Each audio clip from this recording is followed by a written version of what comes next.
Okay, back to the video. I don't know what the coughing was about. Maybe it was the soy milk. In the coffee, which I'm drinking in this lovely college radio mug. So guilt.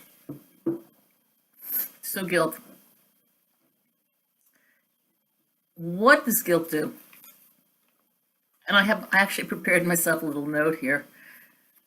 How does guilt differ from remorse? Now, remorse is when we feel bad about what we do, when our conscience kicks in. Break down the word conscience and you'll see con and science, that is with knowledge. Our conscience, which we all have, we're born with it, I think. In further videos, I'll talk about C.S. Lewis and his idea of the moral law. We all have a moral law within us. This is part of what makes us human beings.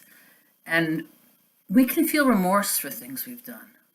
I can look back at something I said to my daughter 20 years ago and why did I do that? Or a remark I made to my girlfriend, because I grew up with very few friends. One of my girlfriends was fat. I like to hang around heavy people, so I would feel, I guess, less plain.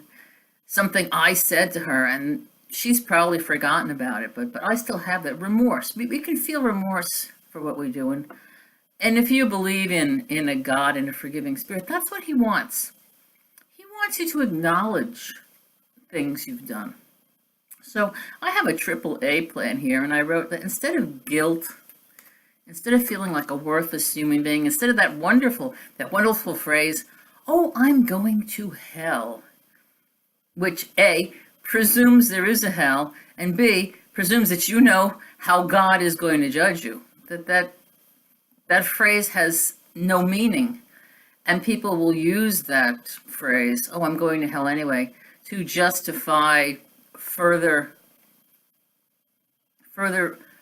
wrong behavior. You know, they say, like, you may as well be hanged for a sheep as for a lamb, meaning, well, you know, God's already decided that I'm not going to join him, so I may as well have a wonderful, horrible, self-centered, evil, commandment-breaking life while I'm on the planet. There was actually a group of early Christians who believed this, that believed that since they were saved by Jesus, that they could do whatever the hell they wanted. I don't have the name at the tip of my tongue, but if you go into early Christianity, you'll see that, you know, early Christians were as diverse as it was a buffet. It was a buffet, really, of how they're going to take teachings of Christ and, like, okay, we're saved anyway, so we can do whatever we want.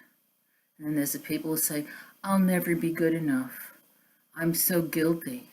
I failed my parents. I failed my children. I failed my school. I failed at my job." Well, there's always something to fail at. I, for example, have miserably failed at playing chess. Maybe intellectually I could do it, but I cannot. I cannot ride a bicycle. I have never smoked a cigar. These are failures. Anyway, my AAA plan, acknowledgement.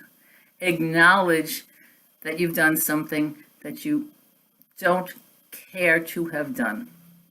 You see how carefully I'm wording this? Acknowledge that you've done something that was outside your own personal moral code. Maybe you've hurt someone. Maybe you've skipped work early, stolen some rubber bands, you kept the wrong change when it was given you, you took the last shrimp of the buffet. Acknowledge that. Okay, I did this. Section is to take action. Can you take action? And this is kind of like busting the 12 steps into 3. Can you act on this?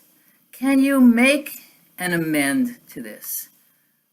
You can't go and put the shrimp back if you've eaten it. You can't go back and change your timesheet, maybe to reflect that you didn't work that extra half hour. But you can advance. And the third part is advancement. You can go beyond. You can go beyond what you've done. You can push that away. The beauty of the morning is that it's not yesterday. And the beauty of advancement is that you can see where you can fix, where you can advance, whether it be physically, whether you can advance morally. Moral advancement is hard. We all fall. We all, again, fail. We all disappoint ourselves. But we can advance. We can go past where we've been. We can take that relationship that was, maybe it was started for the wrong reasons, and we can turn into something good. Maybe we can take that job that we've come in late and come in cranky and bitching about the coworkers and saying, oh, I can't stand this. I have one particular coworker who does that. He alternates between, I don't care, and that guy's not doing his job. I mean, you can't have it both ways. Do your job. Do your job. Unless you're a manager, you should really be focusing on what you're doing for that day. I lost my train of thought.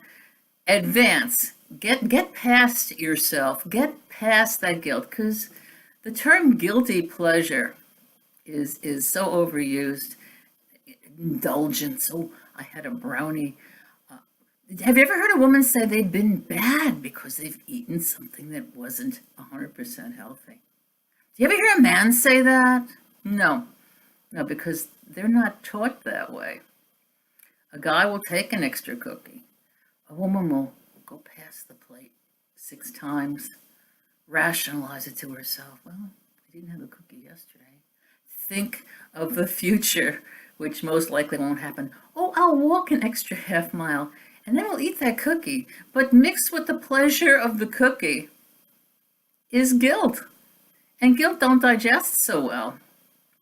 And if you're familiar with Carolyn Myss, another spiritual healer who I admire, that when things weigh us down, we don't get past something because it's in our past.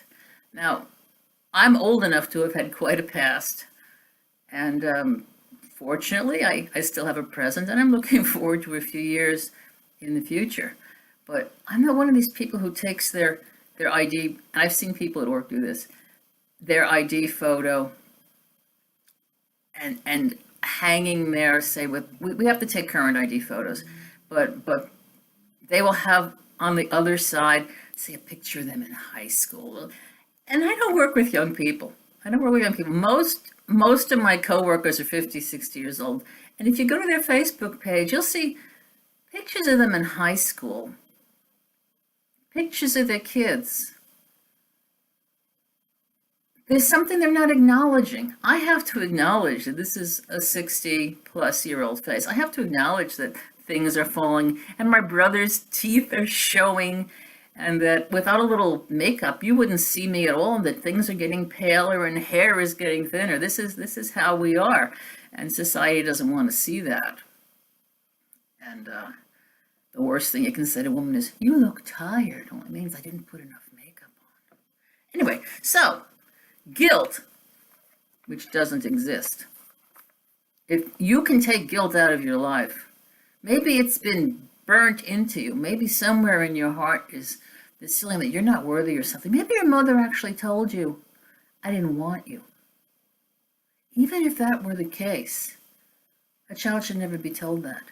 Even if a mother is disappointed, there is a way to word it that doesn't make it sound like the child has failed. Because once you have lowered expectations, the child lives down to the expectations. If a parent makes a child somehow feel worthless, somehow makes a child feel less than, calls them stupid, that child is going to keep that. That child is going to keep that in them. And in my talk before about silence, sometimes those feelings will come up again, and you can look at those feelings. You can take a look when you have the time and say, like, who taught me that lie? where were they coming from that they could call me worthless? It was a girl in my junior high who was a friend of a friend, and she didn't like me. She didn't like me because I was different. I wasn't a twirler. I was a nerd. And I remember her saying to me once, "You make me sick." Now, this is when I was in 7th grade. She probably has no knowledge that she said this to me. I couldn't understand how someone who hardly knew me could feel so badly about me. So, guilt versus remorse versus responsibility. Drop the guilt. Remorse is necessary. You have to be responsible. So that's where the AAA comes in. A, acknowledge. Acknowledge where you could have done better. 2, take some action on it. Make an amend. Fix it in some way. Make up for it. Give an extra $5 to the homeless guy, or maybe you've passed him before. An advancement. Move past it. And I'm going to stop this at 11:11, which is the angel's hour, and put these together. And here's my video. Thanks for listening to you. He says I. Mrs. Chester, making a mistake. Bye-bye.